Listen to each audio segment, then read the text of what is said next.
Halo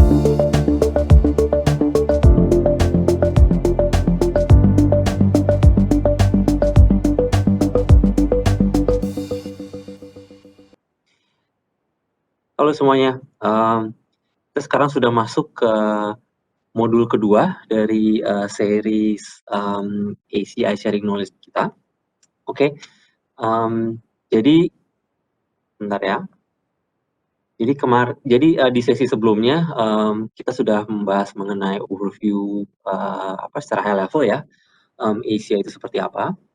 Nah sekarang kita masuk ke lab-nya ya. Jadi lab yang pertama ini di modul 1 ini kita akan discuss mengenai ACI Fabric Discovery ya. Jadi ini seolah-olah kayak misalnya teman-teman baru buka dari kardus ya kan, kita mau nah apa yang harus kita lakukan gitu ya, kira-kira kayak gitu. Jadi benar-benar basic dari awal gitu. Kita langsung mulai saja mengenai Fabric Discovery ya. Jadi sebelum lab saya ada 2 slide untuk biar teman-teman ada bayangan seperti apa. Jadi yang pertama kali kita lakukan adalah kita buka kardusnya tentunya, kemudian kita nyalain itu si spine switch-nya, si lift switch-nya gitu ya, kita power on. Kemudian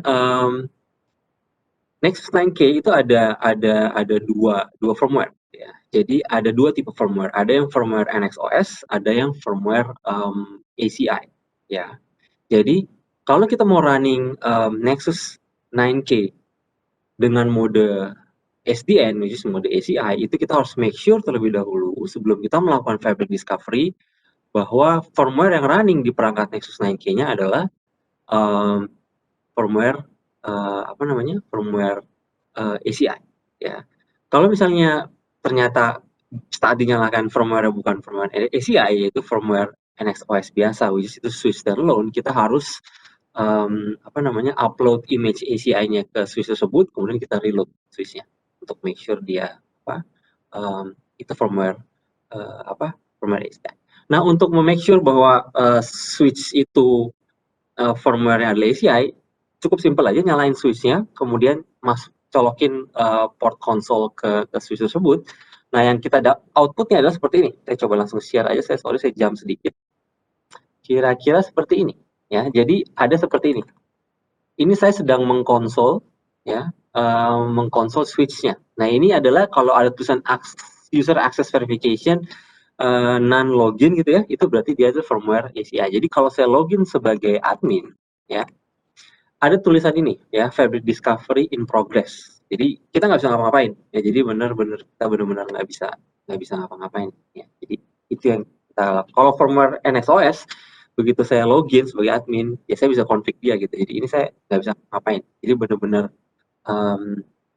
salah satu perbedaan switch ACI itu adalah dia tidak bisa dikonfig apa-apa. Konfigurasinya itu melalui SDN controller ya. Dan salah satu karakteristik ini seperti ini ya. Oke, berarti switch ini udah ready ya untuk di provision oleh SDN controller ini. Saya tutup lagi, saya back to slide.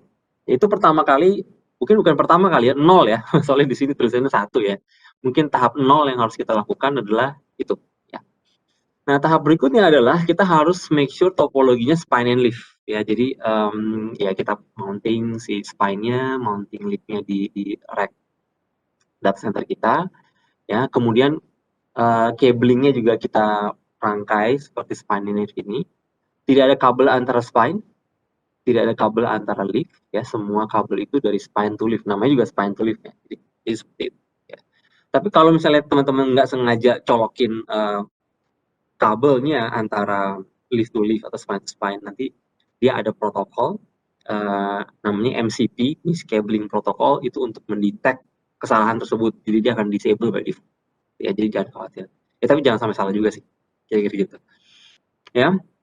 Ini dinyalain, nggak perlu dikonfig ya switch-nya, dicolok-colokin aja sesuai dengan topologi ini.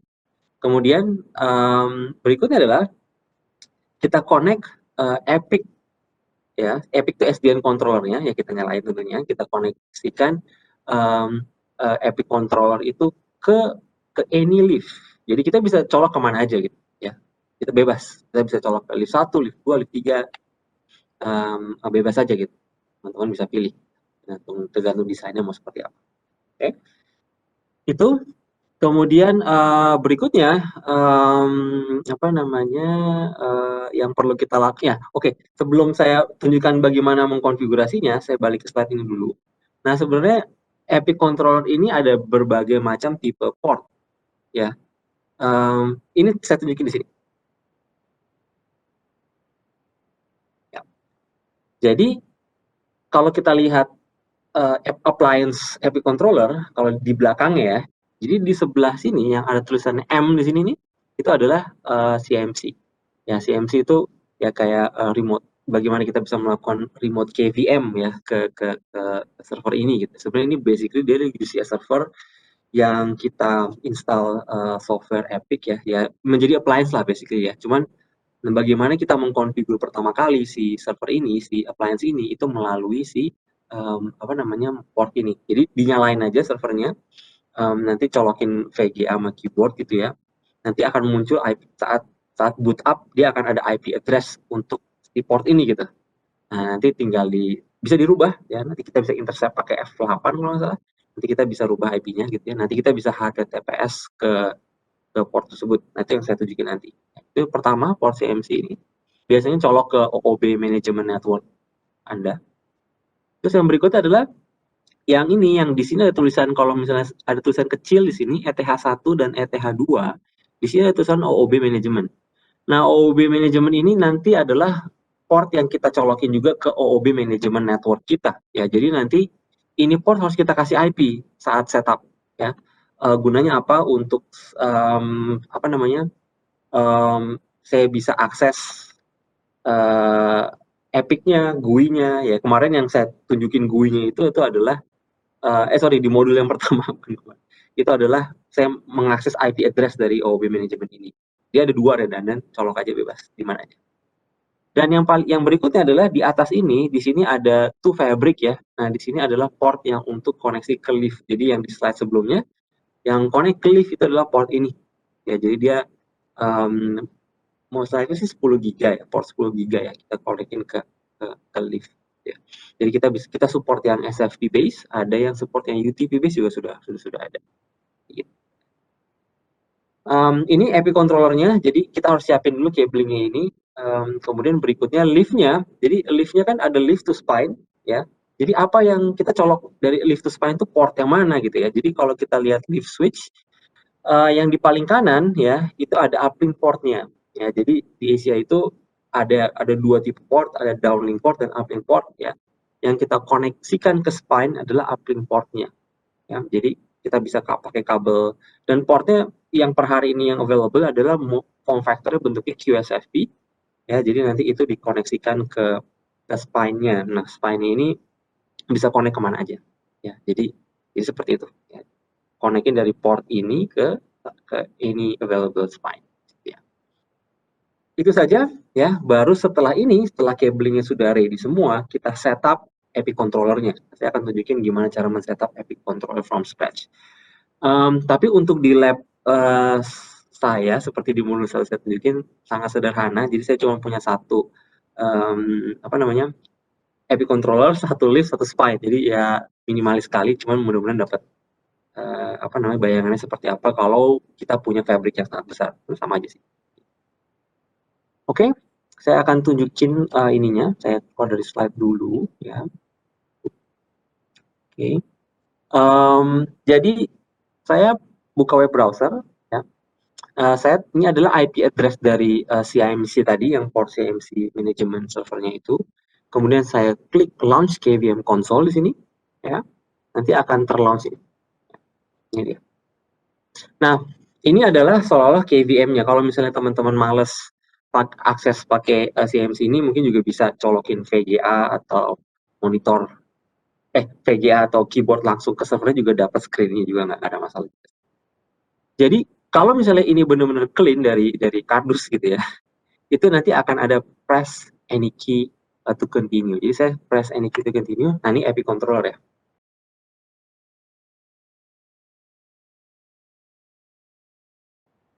Oke, dia akan masuk ke dalam setup mode ya. Jadi ini adalah yang perlu kita setup ya. Oke, jadi kita masukin ini enter fabric name, jadi nama fabricnya apa, enter aja, isi fabric 1. Enter fabric ID, ini fabric, jadi seperti ID-nya gitu ya. Satu aja nggak apa-apa.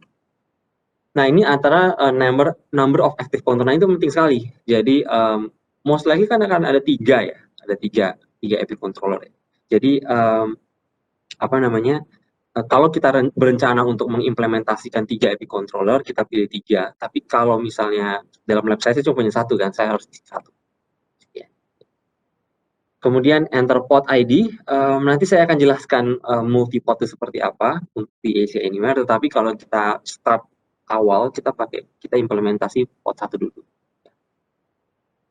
Is this a standby controller? Jawabannya no, karena kita ada konsep yang namanya, misalnya contoh ya, saya punya cluster Epic ada 3, ya.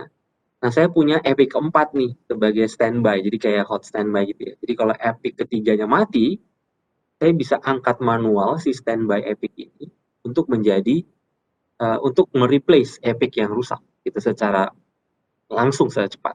Ya, jadi ini untuk kalau misalnya customer yang menginginkan HA yang lebih tinggi, mungkin bisa invest untuk standby controller gitu ya. Tapi mungkin ini enggak, cuma punya 1 ya. Kemudian enter controller ID 1 dari 1. Kenapa? Karena saya cuma pilih jumlah active controller 1 ya cuma 1. Nanti kalau ada 3 ya, nanti ada pilihan ke berapa ini. Enter controller name ya Epic 1 saja, nggak masalah. Nah, ini adalah tab address. Oke. Jadi ini adalah nanti adalah IP address internal yang akan di-assign ke spine and leaf. Ya, jadi kan kita tidak ada lagi konfigurasi manual di spine leaf direct kan, semua melalui Epic controller ya kan. Dan IP address internal dari spine and leaf itu akan di-assign oleh Epic controller melalui pool address ini ya. Jadi kita harus ini sebenarnya internal aja, IP address internal. Cuman ini slash 16, tapi minimum subnet terkecil yang di-allow adalah slash 23. Jadi itu perlu di-note ya. Perlu routable atau enggak tidak, tapi sebaiknya ini jangan bentrok dengan subnet yang ada di customer. Ya, kira-kira gitu. Itu tipsnya sih. Tapi saya di lab saya enter aja di sini. Nah, ini ada di sini kita harus enter infra VLAN ya. Jadi infra VLAN ini adalah VLAN keramat. Oke. Nah, ini adalah VLAN yang kita assign di awal. Saya kasih 4.000 di sini VLAN-nya. Di mana VLAN ini nanti tidak boleh ada di production network-nya ACI. Ya. Karena infra VLAN ini adalah VLAN yang dipakai ACI untuk berkomunikasi sama komponen ACI di dalamnya. Disebut dengan infra VLAN. Ini yang kita use case seperti apa nanti saya akan bahas di modul-modul selanjutnya. Cuman intinya ini adalah VLAN yang dipakai ACI untuk infrastrukturnya. Ya, jangan dipakai buat server akses kira-kira gitu deh. Jadi perlu diingat kira-kira gitu. Ya. Oke, ini multicast. Karena kenapa diminta multicast? Karena ACI itu berbasis VXLAN, jadi semua broadcast itu akan di-convert ke multicast. Ke multicast. Jadi dia harus ada multicast. Jadi ini di default aja, nggak masalah. Ya. IPv6 kita support, tapi nggak ada IPv6 di lab, saya no aja. Nah, IPv4. Jadi saya masukin IP address OOB manajemennya. Ya. 10. Berapa ya? Ini aja deh.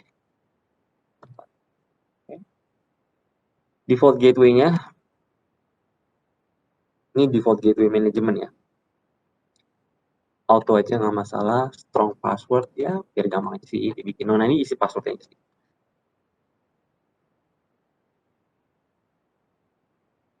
Oke, kalau semua sudah ready, kita bisa review nih yang di atas nih ya, yang sudah kita config. Kemudian kalau tidak ada perubahan, semuanya oke, sepertinya oke sih. Ya, sepertinya oke. Ya, jadi would you like to edit the configuration? No. Jadi begitu saya klik no, ini langsung proses ya.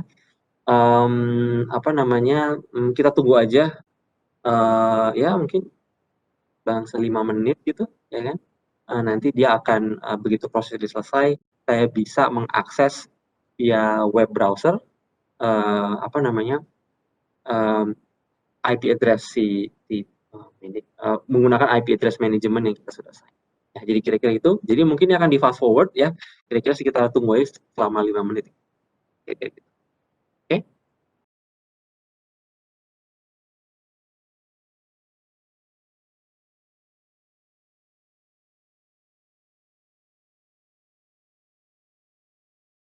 Oke, jadi kalau sudah selesai proses setup, nanti di konsolnya begitu teman-teman ketik enter, dia sudah ready ya. Jadi Epic 1 login titik 2 ya. Nah, kemudian kita buka web browser ya, kita langsung buka https 10.68 inilah IP si sorry s 10.68.1 ya. Ini adalah app-nya ya, kita save aja ya. Kemudian ini sudah ready gitu ya. Jadi sudah ready Epic controllernya. Nah, kita tinggal login sesuai dengan kredensial yang kita masukin di setup mode tadi. Oke.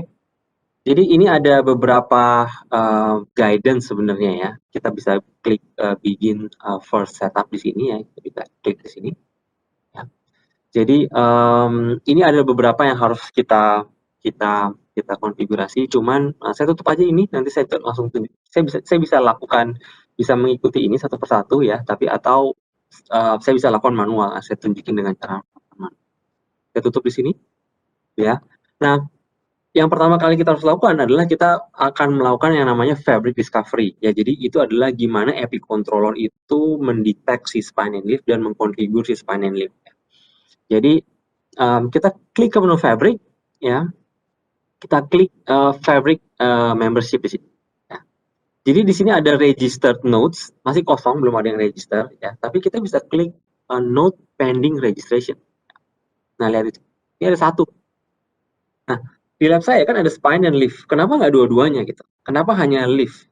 Nah, bagaimana cara Epic mendiscover si environment spine and leaf-nya itu adalah menggunakan mekanisme LLDP directly connected. Ya, jadi karena si Epic controller ini connect ke leaf tersebut, ya. Jadi yang dia detect hanya leaf-nya gitu, ya. Nah, jadi yang perlu saya lakukan adalah, by the way ini leaf-nya tadi ya, ini leaf-nya kebetulan ya. Jadi saya harus cukup saya klik, saya klik kanan, register. Saya register. Cukup kasih dua, node ID dan node name. Saya kebiasaan sih kalau untuk leaf saya startnya dari 101 misalnya. Namanya leaf 1 gitu ya, leaf 1. Register, udah tunggu aja. Ya, jadi nanti nanti saya akan refresh ini, nanti lama-lama ya 1 menit 2 menit gitu dia akan pindah dari node pending register ke registered nodes. Ya, jadi saya refresh ini, nanti dia akan pindah ke registered nodes. Ini ada proses discovery. Oke, dia sudah pindah ke registered node. Ini prosesnya masih discovering, make sure statusnya ya, statusnya adalah aktif. Lihat IP address ini adalah IP address yang di-assign dari tab pool yang sangat kita setup di awal.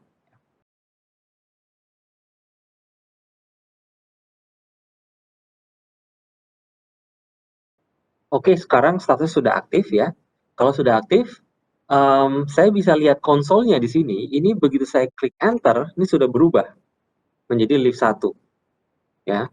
Jadi saya login sebagai username-nya apa? Username adalah username password yang sama dengan Epic Controller. Ya. Jadi once saya admin, ya, saya ketik this code passwordnya ya, password standar sih. Ya, ini sudah masuk dia. Ya. Dan yang membedakan adalah saya tidak bisa melakukan show running config. Jadi kayak ketik show run, ini akan error. Ya, kenapa? Karena konfigurasi nggak ada di Swiss ini, konfigurasinya ada di Epic Controller. Ya, jadi saya bisa melakukan show running config di Epic Controller, saya bisa akses Epic Controller-nya, saya ketik show run config di Epic Controller, tapi saya tidak bisa lakukan di leaf atau spine. Ya, tetapi saya bisa troubleshooting yang pada umumnya network engineering lakukan, misalnya kayak apa ya? Show interface misalnya, interface brief misalnya. Nah, ini bisa nih. Nah, ini dia. Jadi kita tetap show comment tetap bisa dilakukan ya, tetapi show running config nggak bisa, show routing, show IP route gitu-gitu masih bisa, show IP route VRF all misalnya gitu, itu tetap bisa dilakukan. Jadi jangan khawatir dengan mode SDN troubleshooting-nya jadi sulit, enggak, sama aja masih seperti normal biasa aja. Ya, ini saya tutup. Nah, karena si leaf-nya sudah part of ACI, ya, si leaf-nya ini akan melakukan LLDP ke spine, karena dia directly connected ke spine. Jadi kalau saya klik node pending registration, seharusnya ada spine. Nah, ini ada spine. Node type spine ya. Jadi saya klik kanan, saya register dia. In node kalau spine saya selalu kebiasaan start dari 200 ke 201. Ini spine 1 register. Ya, tunggu sampai prosesnya dia akan pindah ke register node. Jadi kita tunggu. Oke, sudah hilang dari sini, sekarang pindah ke register node. Nah, ini dia. Statusnya masih unknown, kita tunggu sampai aktif.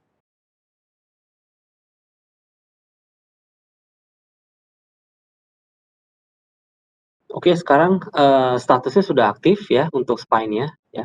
Nah, untuk apa namanya, ini ada satu leaf, satu spine, ya seharusnya nggak begini ya, lebih banyak. Nanti berikutnya pasti si spine ini akan mendiscover remaining leaf-nya, karena secara topologi kan dia dari spine itu dia akan terkoneksi ke leaf-leaf yang lain. Nanti leaf-leaf yang lain akan muncul pada node pending registration langsung banyak seret gitu ya, banyak sekali. Kita masukin satu-satu. Sesimpel itu untuk apa namanya fabric discovery. Nah, sebagai ininya saya bisa klik topologi ya. Dia akan build topologinya secara apa namanya? Secara otomatis ya. Jadi kita nggak perlu bikin manual gitu, dia akan build topologi secara otomatis. Jadi saya klik topologi di sini. Oke, ini topologinya ya, sama seperti yang modul 1 yang sudah jadi. Jadi ada spine, ada leaf, dan ada sebuah API controller. Seharusnya nanti ada leaf 2, leaf 3, leaf 4, atau ada spine 1. Ya. Ini sudah selesai, tetapi ada satu step yang sangat krusial yang kita lakukan, yaitu dalam topologi spine and leaf, kita harus configure yang namanya BGP route reflector. BGP route reflector ini adalah spine, ya spine sebagai BGP route reflector, kita harus configure itu. Gunanya untuk apa? Nanti saya akan menjelaskan di modul berikutnya, tapi kita harus setup di sekarang. Intinya adalah BGP route reflector ini untuk mendistribute routing yang dari luar, yang masuk ke border leaf, untuk didistribute ke leaf server leaf atau ke leaf yang lain. Ya. Jadi kira-kira seperti itu.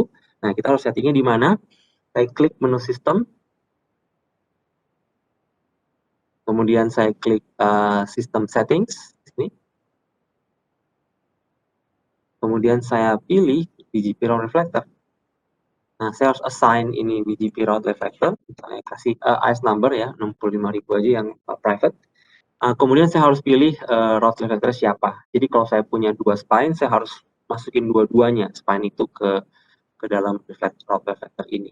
Spine node-nya adalah saya harus pilih ini ya, tapi kalau saya punya 2 ya saya harus masukin dua-duanya sebagai BGP route reflector. Saya submit di sini. Submit changes. Ya. Ini sudah. Nah, kemudian ini baru konfigurasi IS number-nya. Kita harus lakukan juga apply konfigurasi ini di port level. Ya, saya klik ke menu fabric di sini. Kemudian fabric policy. Ya. Dan saya buka pods ya, saya buka apa namanya policy group. Jadi saya bikin sebuah policy untuk meng-assign BGP route reflector itu ke spine ini. Ya namanya aja ya namanya pod PG ya, pod policy group ya. BGP route reflectornya diambil default. Submit. Nah, kemudian saya masuk ke pod profile-nya di sini. Kemudian saya tinggal pilih panggil yang di atas ini. Gitu. Ya. Kemudian saya submit. Sudah selesai. Jadi nanti si spine ini akan bikin BGP peering ke seluruh leaf yang ada ya, untuk kira-kira gitu. Ya, untuk membuktikannya saya bisa lihat di inventory di sini. Saya buka podnya, saya buka spine-nya. Oke, saya buka spine-nya, kemudian Saya cari protokol.